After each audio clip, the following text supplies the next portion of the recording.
नमस्कार।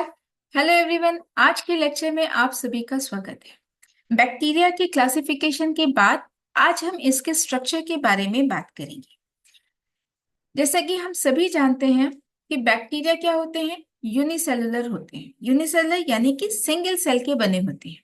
इस single cell bacteria में कोई भी clear cut membrane bound organelles नहीं होते, जैसे कि दूसरे मल्टीसेलुलर ऑर्गेनिज्म में होते हैं। लेकिन फिर भी नेचर ने इनको इतना स्मार्टली डिजाइन किया है कि ये सभी फंक्शन बहुत ही एफिशिएंटली परफॉर्म कर सकते हैं। तो चलिए आज के लेक्चर में इनके इन्हीं स्मार्ट स्ट्रक्चर को समझने की कोशिश करते हैं और आज का लेक्चर स्टार्ट करते हैं। ये सारा खेल जो है, ये खेल है आपके मॉलिक्यूलर लेवल के अरेंजमेंट का। बैक्टीरिया के स्ट्रक्चर का जो मॉलिक्यूलर लेवल का अरेंजमेंट होता है वो इतना सोफिस्टिकेटेड होता है, जिसकी वजह से ये अपने फंक्शंस को इतनी एफिशिएंटली परफॉर्म कर पाते हैं। और अगर कोई एडवर्स कंडीशन आए भी तो उसमें भी ये सरवाइव कर सकते हैं। तो आज के लेक्चर में हम जो कंटेंट कवर करेंगे वो है general structure of bacteria, then इसका कुछ पार्ट जैसे कि capsule, cell wall, cell membrane and flagella, इनको थोड़ा डिटेल में जानेंगे। तो स्टार्ट करते हैं बैक्टीरिया के स्ट्रक्चर से। स्ट्रक्चर को अगर हम कैटेगराइज करना चाहें तो टू पार्ट में कैटेगराइज कर सकते हैं, एक्सटर्नल और इंटरनल। एक्सटर्नल में हमारे क्या क्या आ जाएंगे? Cell membrane. सेल मेम्ब्रेन के आउटर साइड पे आपका आया सेल वॉल। और कुछ बैक्टीरिया में सेल वॉल के बाहर भी एक कवरिंग मिलती है जिसको कि हम कहते हैं कैप्सूल। इसके साथ ही हमारे हो गए पिलाई एंड फ्लैजेला। ये आपके हो गए एक्सटर्नल स्ट्रक्चर का पार्ट। अब इंटरनल में क्या क्या आएगा? सेल मेम्ब्रेन के अंदर जो आपका लिक्विड मटेरियल है जिसको कि हम कहते हैं साइटोप्लाज्म। इसके अलावा राइबोसोम्स। राइबोसोम्स के अलावा हमारे हो गए nucleoids, plasmid, mesosomes and nuclear bodies. और एडवर्स कंडीशन में आपके जो एंडोस्पोर्स बनते हैं वो। तो अब हम बात करते हैं कैप्सूल की, जो कि आउटर मोस्ट कवरिंग है। कुछ बैक्टीरिया में सेल वॉल के बाहर भी एक आपका थर्ड प्रोटेक्टिव लेयर होती है, जो कि थिक विस्कस लेयर होती है, जिसको हम क्या कहते हैं? कैप्सूल। कैप्सूल आपके दो तरीके के हो सकते हैं on the basis of their thickness. एक आपके हो गए मैक्रो कैप्सूल और एक हो गए माइक्रो कैप्सूल। मैक्रो कैप्सूल की थिकनेस आपकी 0.2 माइक्रोमीटर से ज्यादा होगी और माइक्रो की 0.2 माइक्रोमीटर से कम होगी। जो मैक्रो कैप्सूल होंगे वो आपके लाइट माइक्रोस्कोप में देखे जा सकते हैं, जबकि माइक्रो कैप्सूल के लिए इलेक्ट्रॉन माइक्रोस्कोप की जरूरत होगी। अब हम बात करते हैं कि इनका कंपोजिशन क्या है, कैप्सूल किन चीजों से बना होता है। तो कंपोजिशन की बात करें तो 98% जो पार्ट है इसका वो वाटर से बना होता है, जबकि 2% में हमारा पॉलीसैकेराइड हो सकता है, ग्लाइकोप्रोटीन हो सकता है, या इनका कॉम्बिनेशन। और बैक्टीरिया टू बैक्टीरिया ये वेरी भी करेगा। जैसे कि अगर हम एसिटिक एसिड बैक्टीरिया की बात करें तो उसमें कैप्सूल में आपको क्या मिलेगा? होमोपॉलीसैकेराइड्स के बने होते हैं। वहीं अगर हम ल्यूकोनोस्टॉक की बात करें तो ये सेलुलोज के बने होते हैं। क्लेप्सिला निमोनी की बात करें तो क्लेप्सिला निमोनी के कैप्सूल के स्ट्रक्चर में आपका ग्लूकोज, गैलेक्टोज, रेमनोज जैसे कार्बोहाइड्रेट स्ट्रक्चर्स मिलते हैं। कैप्सूल बहुत ही डेलिकेटेड होते हैं और अगर विगरस वॉशिंग की जाए तो ये रिमूव भी हो सकते हैं। अब हम बात करते हैं इनके फंक्शन की। कैप्सूल है तो इसका कोई ना कोई फंक्शन तो होगा ही। सबसे पहली चीज, ये बैक्टीरिया को एक प्रिवेंशन प्रोवाइड कर रहे हैं, प्रोटेक्शन दे रहे हैं। प्रिवेंशन फ्रॉम डेसिकेशन, ये मॉइस्चर को रिटेन करते हैं। Then it protect bacteria from phagocytosis and also help bacteria to adhere to different surfaces. अब हम बात करते हैं कैप्सूल के बाद बात आती है हमारी सेल वॉल की। सेल वॉल जनरली आपके जितने भी बैक्टीरिया हैं सभी में मिलते हैं, लेकिन एक्सेप्शन है, जैसे कि माइकोप्लाज्मा। माइकोप्लाज्मा में सेल वॉल नहीं होती है। ये आपका माइकोप्लाज्मा का स्ट्रक्चर है। सेल वॉल नहीं है, यानी कि आउटर मोस्ट कवरिंग किसकी हो गई, फिर सेल मेम्ब्रेन की हो गई। और सेल वॉल की एब्सेंस की वजह से, due to lack of this rigid cell wall, mycoplasma is susceptible to osmotic changes. ना, पहले तो हम सेल वॉल के फंक्शंस की बात कर लेते हैं। तो सबसे पहले, cell wall provide structural integrity to the cell. Second thing, it protects cell from internal pressure or external environment. Next, it helps to anchor appendages like flagella and villi. It also provides mechanical strength to the cell and prevent it from bursting. अब अगर हम इसके composition की बात करें, तो सबसे पहले बात आती है बेसिक इसका जो कंपोनेंट है वो आपका आ जाता है पेप्टाइडोग्लाइकन। पेप्टाइडोग्लाइकन आपके सेल वॉल की बैकबोन है एक तरीके से। किसका बना होगा? Peptidoglycan composed of two derivatives of glucose. कौन कौन से डेरिवेटिव हो गए?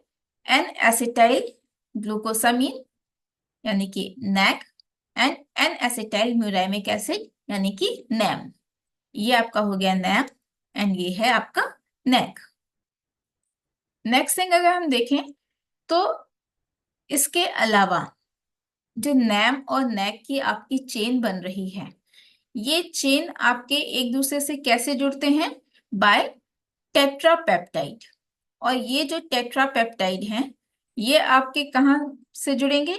ये आपका जो नैम है, नैम के स्ट्रक्चर से टेट्रापेप्टाइड जुड़े होते हैं। अब इस टेट्रापेप्टाइड में कौन कौन से अमीनो एसिड होंगे? तो ये है आपके alanine, L alanine, D glutamine, L lysine and D alanine. ये 4 अमीनो एसिड हैं जो जनरली नैम से जुड़े रहते हैं। नेक्स्ट थिंग आती है कि ये जो आपके डिफरेंट चेन हो गई, ये चेन आपस में कैसे जुड़ी होंगी? तो ये आपका जैसे नैम है, नैम से आपके जो टेट्रापेप्टाइड्स जुड़े हुए हैं, तो एक चेन का आपका डी एलानिन दूसरे चेन के आपके एल लाइसीन के साथ पेप्टाइड्स के थ्रू जुड़ा होता है। और ये जो पेप्टाइड की क्रॉस लिंकिंग आपकी बन रही है, ये एक तरीके से स्ट्रेंथ प्रोवाइड करती है स्ट्रक्चर। ये तो बेसिक आपका स्ट्रक्चर हो गया पेप्टाइडोग्लाइकन का। अब हम देखते हैं कि ग्राम पॉजिटिव और ग्राम नेगेटिव जो हम कहते हैं बैक्टीरिया के क्लासिफिकेशन में इनको कैटेगराइज किए थे, उनके स्ट्रक्चर में क्या डिफरेंस आता है। तो सबसे पहले ग्राम पॉजिटिव का स्ट्रक्चर कंसीडर करते हैं। ग्राम पॉजिटिव के स्ट्रक्चर में सबसे पहला कंपोनेंट तो आपका आ गया peptidoglycan. Thick layer of peptidoglycan आपको मिलेगी। पेप्टाइडोग्लाइकन के अलावा क्या क्या मिल सकता है? सबसे पहले आता है टिकोइक एसिड। टिकोइक एसिड क्या है? Teichoic acid is a copolymer of glycerol phosphate और ribitol phosphate and carbohydrate. Next thing, it provides strong negative charge which is essential for the development of proton motive force. Teichoic acid provides the overall rigidity of the cell wall and also play crucial role in the resistance to adverse condition like high temperature या salt concentration ज़्यादा हो या आपके antibiotics के लिए हो। Teichoic acid के अलावा आपको क्या मिलेगा? लाइपोटिकोइक एसिड। टिकोइक एसिड क्या होते हैं कि जब आप लिपिड के साथ अटैच हो जाते हैं, तब इनको हम क्या कहते हैं? लाइपोटिकोइक एसिड। जैसे कि ये आपका टिकोइक एसिड है और टिकोइक एसिड में आपका एक लिपिड की चेन मिल रही है जिसके थ्रू ये सेल मेम्ब्रेन से जुड़ रहे हैं, तो यहां पे इनको कहा लाइपोटिकोइक एसिड। अब बात करते हैं टिकोइक एसिड, लाइपोटिकोइक एसिड, इसके अलावा कुछ यहाँ पे सरफेस प्रोटीन भी मिलती हैं जो कि क्रूशियल रोल प्ले करते हैं in various functions.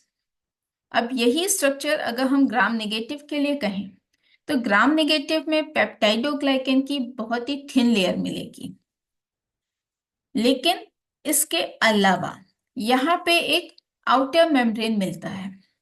Outer membrane किस चीज की बनी होगी? आपके लाइपोपॉलीसैकेराइड्स की बनी होती है। ये आपका रहा लाइपोपॉलीसैकेराइड्स, जिसकी की आउटर मेम्ब्रेन बनी होती है। इसके अलावा यहाँ पे एक पेरिप्लाज्मिक स्पेस देखने को मिलती है आउटर मेम्ब्रेन और इनर मेम्ब्रेन के बीच में।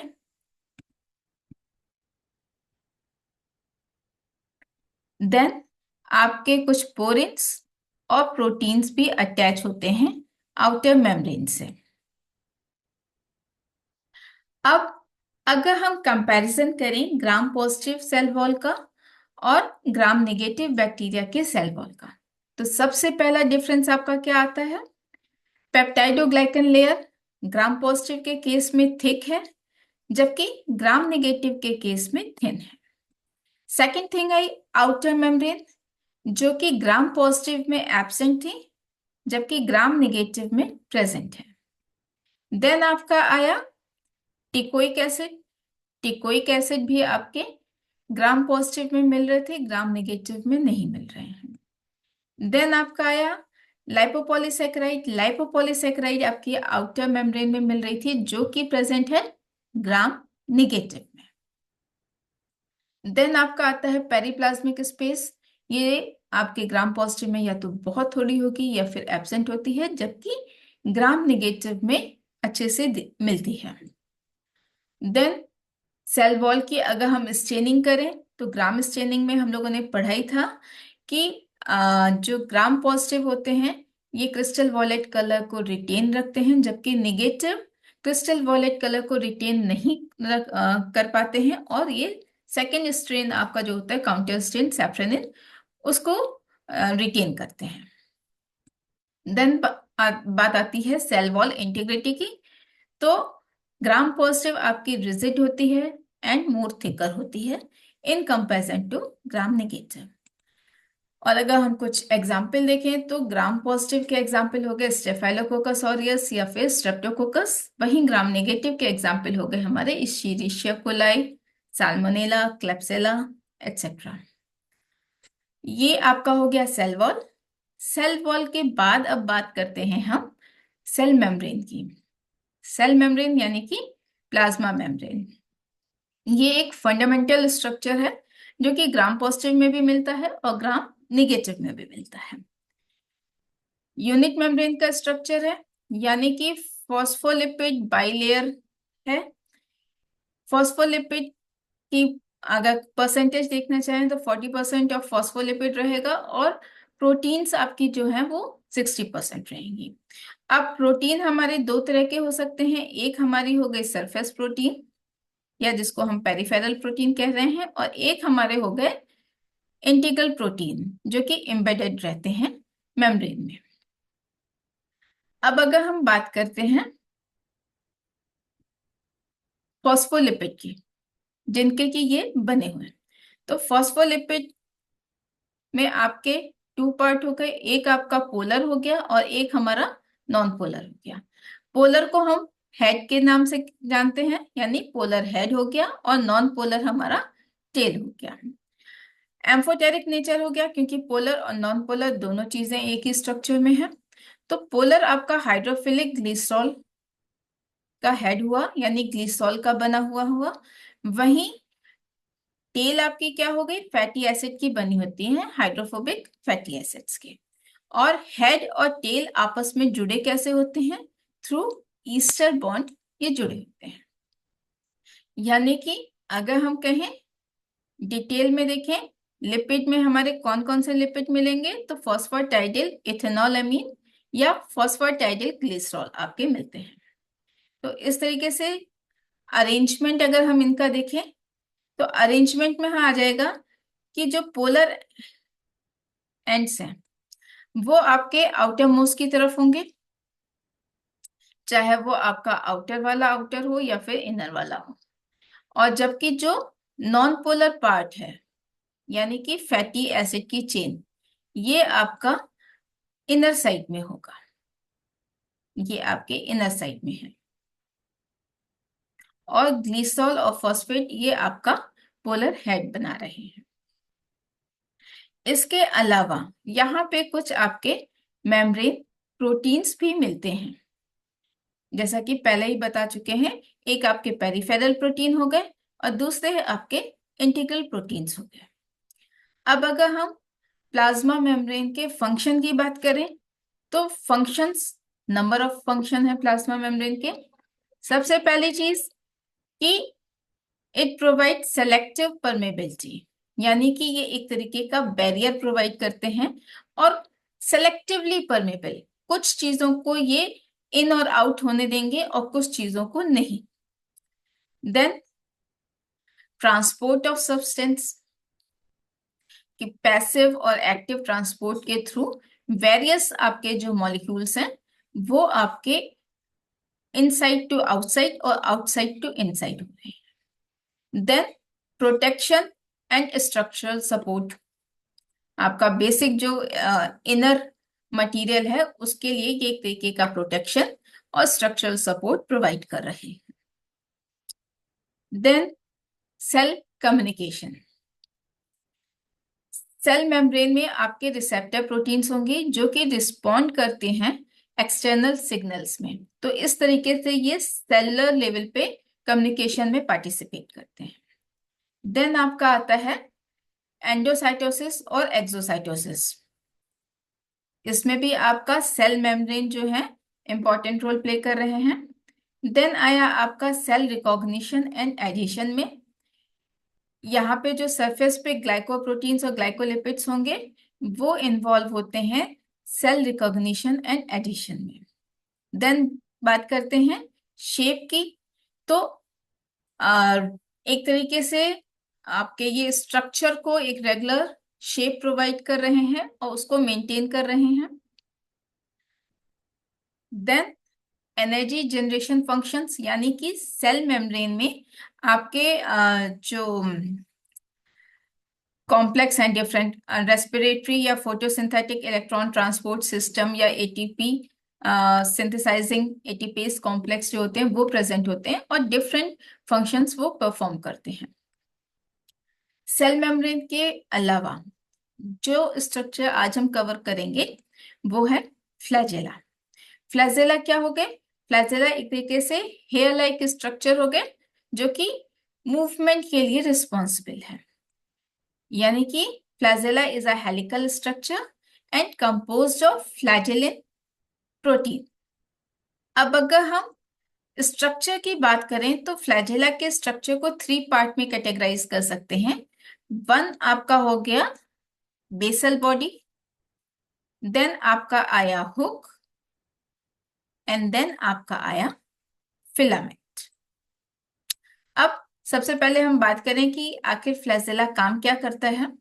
तो इसके फंक्शन को अगर हम देखें तो सबसे पहले इट प्रोवाइड मोटिलिटी।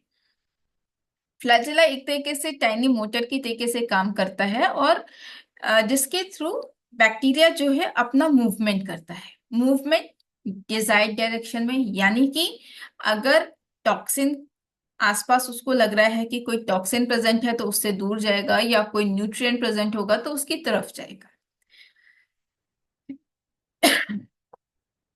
यानी ये आपका सेकंड आया chemotaxis. It provide bacteria to move towards और अवे फ्रॉम केमिकल सिग्नल, जो कि अभी हम बात कर रहे थे। टूवर्ड्स की बात करें तो न्यूट्रिएंट एंड अवे की बात करें तो toxic chemical. Next, it act as sensory organ to detect temperature and pH changes. इसके अलावा एडेरेंस एंड कॉलोनाइजेशन में भी फ्लैजेला बहुत ही इंपॉर्टेंट रोल प्ले करते हैं।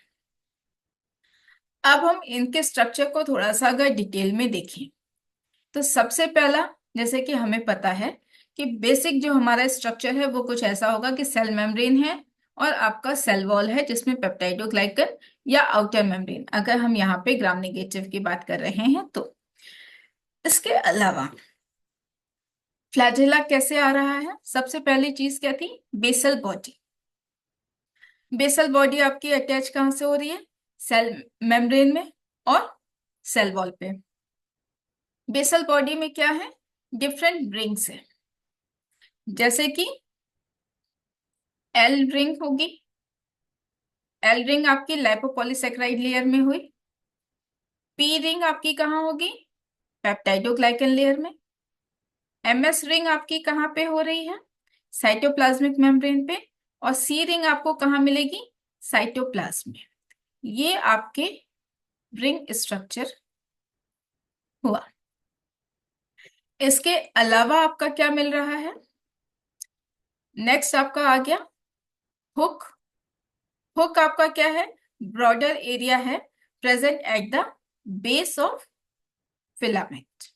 It connect the filament to the motor protein in the basal body. Hook के बाद आपका क्या आ रहा है? Filament, long helical and flexible portion of flagellum, जो कि आउटर साइड में रहता है। फिलामेंट के अलावा अब हमारे पास क्या बचा? Motor proteins. मोटर प्रोटीन्स कहाँ पे थी? आपके बेसल बॉडी में प्रेजेंट थी। ये आपकी मोटर प्रोटीन्स हैं, जो कि क्या प्रोवाइड कर रही हैं? एनर्जी। कहाँ से? प्रोटॉन मोटिव फोर्स से, ताकि आपका जो फ्लैजेला है उसका डिजायर्ड डायरेक्शन में मूवमेंट हो सके। तो इस तरीके से आपके हो गए फिलामेंट, हुक, बेसल बॉडी और यहाँ पे आपकी मोटर प्रोटीन्स। तो ये आपका बेसिक स्ट्रक्चर हो गया किसका? फ्लैजेला का। आज के लेक्चर में इतना ही। आई होप आप लोगों को ये मटेरियल जो है आप लोगों के लिए यूजफुल हो, और कोशिश यही है कि आप लोग बहुत ही आसान तरीके से स्ट्रक्चर को समझ सके। आप लोगों को ये मटेरियल यूजफुल लगे तो इस प्लेटफॉर्म को लाइक कीजिए, शेयर कीजिए, सब्सक्राइब कीजिए। मिलते हैं नेक्स्ट लेक्चर में नेक्स्ट कंटेंट के साथ। तब तक के लिए टेक केयर।